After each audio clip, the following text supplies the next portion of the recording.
Bienvenidos a esta guía técnica sobre MSI MS16R1. Somos Kelatos Informática, expertos en reparación técnica. Recogemos tu equipo a domicilio, realizamos diagnóstico y te enviamos presupuesto antes de reparar. Sin llamadas, sin desplazamientos. Estamos ubicados en calle Joaquín María López 26, Madrid. Cómodo, transparente y profesional.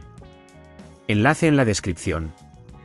Hoy vamos a hablar de un problema que muchos usuarios están experimentando con su MSI MS16R1, ese ruido raro que puede ser bastante molesto.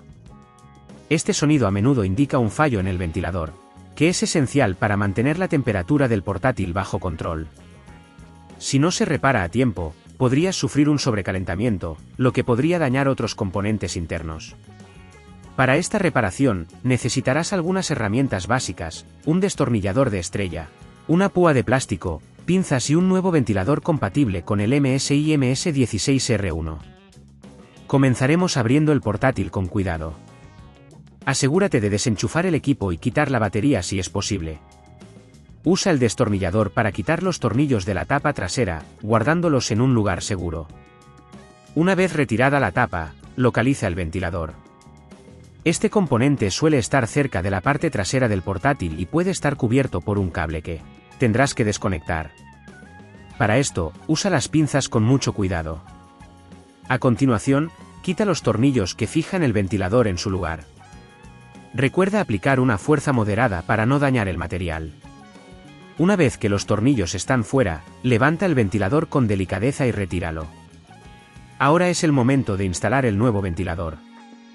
Asegúrate de que esté correctamente alineado y fija los tornillos con la misma fuerza que usaste para quitarlos. Reconecta cualquier cable que hayas desconectado.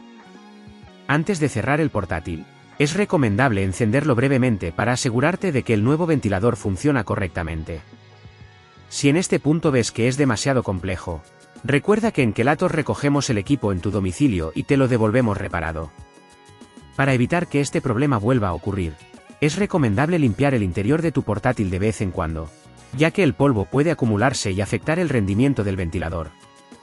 Además, asegúrate de utilizar el portátil en superficies duras y planas para permitir una buena ventilación. Si no quieres arriesgarte a dañar tu equipo, en Kelatos lo recogemos, reparamos y devolvemos a tu domicilio en toda la península. Enlace en la descripción.